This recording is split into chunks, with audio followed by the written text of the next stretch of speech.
Welcome to the Campfire, and today we're analyzing District 9 5A Division 1. The teams in this district include Sterling, Beaumont United, Westbrook, Galveston Ball, Lufkin, Barbers Hill, and Port Arthur Memorial. Let's begin by taking a look at these teams in our film session presented by the Houston Area Chevy Dealers. Last year, Lufkin went undefeated in district play, but the Panthers were hit hard by graduation.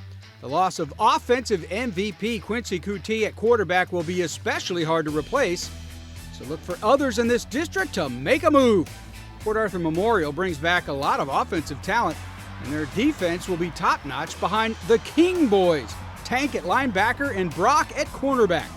Galveston Ball had a tremendous year last season by going 9-3 behind one of Texas's best players, Jonah Williams, who's currently playing baseball for the Texas Longhorns right now. The departure of Williams and the transfer of talented quarterback Caden Barker to Clear Falls will be tough for the Tours to recover, but they'll still challenge for a playoff spot. Barbers Hill has a new head coach in Cody Simper, who came over from Cy Woods. The Eagles made the postseason last year and returned standout receiver Keegan Morton and reigning newcomer of the year Trey Clark at defensive end. If any team hopes to move into a playoff spot who didn't make it last year, it could be Westbrook, as they bring back Tam Anderson at quarterback. Jonas Badger returns in the secondary for Beaumont United, while Baytown Sterling will look for some leaders to step up as they try to shake off a winless district season from a year ago.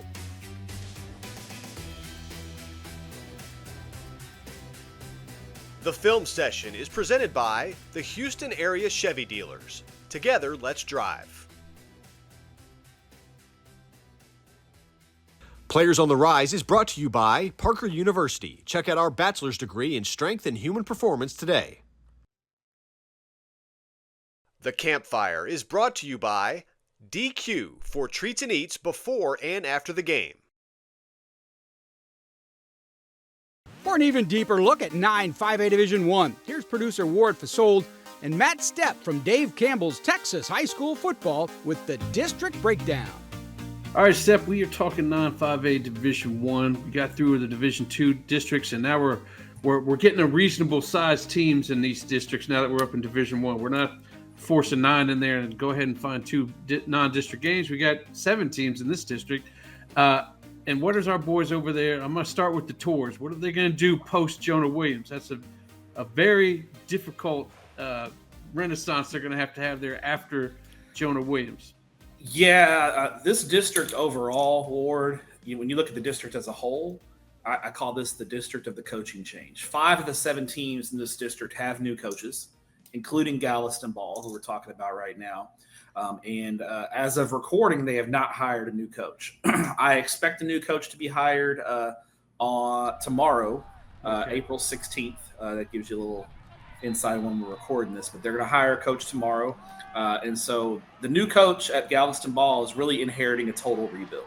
This is a team that's been gutted by graduation. They lose Jonah Williams. Their best returning player, their quarterback, has transferred to Clear Falls, where he went to school as a freshman. Now he's back at Clear Falls for his senior year. So what they had back is now gone. So I think you're going to see a bit of a youth movement there at Galveston Ball. Let's talk about the teams that finished first and second real quick with Lufkin and Port Arthur Memorial. Are they loaded to get back at it again? Yeah, so Lufkin's got a new head coach, a familiar name to Houston area football fans. Former Barbers Hill head coach Carl Absek is now the head coach at Lufkin. Takes over a district rival. So that Lufkin Barbers Hill game is going to be very interesting when they get together. I still think Lufkin goes in as the favorite in the district. Their skill talent is very, very talented. Javion Johnson, their quarterback, is back. They've got a ton of speed. I'll see you next week. We'll talk 10-5-8. We'll post the entire breakdown segment this Wednesday on our social media pages. Now let's take a look at some game changers in our Players on the Rise, presented by Parker University.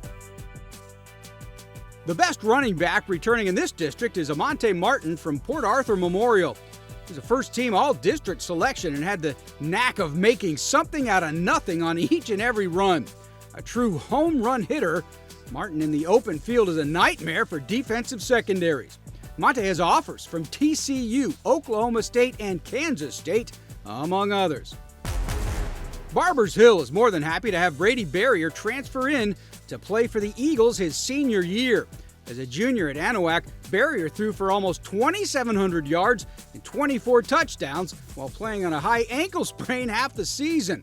With the combination of Barrier and wideout Keegan Morton, Barbers Hill should compete for the district crown. Brady is committed to McNeese. At Galveston Ball, whoever wins the quarterback job will be happy to have 6'4", 273-pound Josiah Evans protecting his blind side. Evans' dominant strength and excellent technique to be able to keep his quarterback's jersey clean.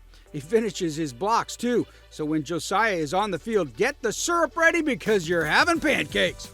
Evans has offers from Tulane, Sam Houston, and New Mexico, among others. The aptly named Tank King is a bruiser at the linebacker position for Memorial. King has had back-to-back 100-plus tackle seasons, including last year where he dropped the ball carrier 141 times, had 3 sacks, and forced 2 fumbles. Tank is a terrific run-and-hit linebacker who has tremendous instincts on the gridiron. He has offers from Notre Dame, Texas, and Texas A&M, among others.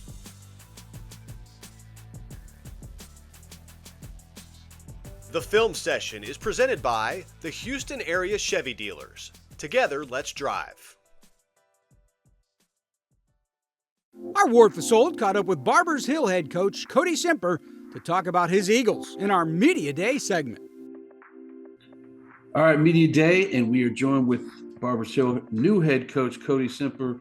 And Coach, let's just start off with why was Barbers Hill the place that you wanted to be? What caught your eye about that town?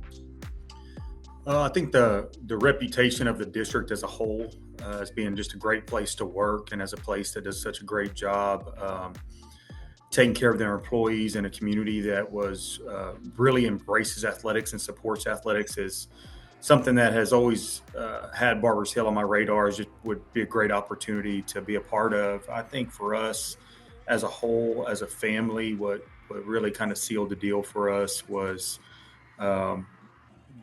coming and visiting and seeing the place with our own eyes and talking to people and realizing that it would be a great place to have, my own kids in school. Have you had a chance to look at your team and what kind of players you have back? Because guys that caught our eyes, players like Keegan Morton at receiver and a couple of your D linemen are huge individuals, especially Trey Clark there, the newcomer of the year. Yeah, naturally those guys are key components, both offensively and defensively, that are coming back next year. Now, they were very productive members of this team last year, but we're in a bit of a roster rebuild because while we do have some very special players coming back, it's the minority of our roster. We're replacing 8 starters on each side of the ball, so there's a lot of opportunity right now during spring football for people to fill in around the Keegan Mortons of the world and the Trey Clarks of the world.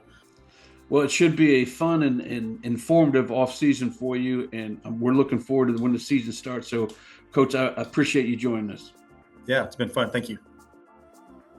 You can catch the entire interview Friday on our social media channels. Hey, that'll do it for this week's Campfire. Next week, we take a look at 10-5A Division I. Until then, have a great week, everybody.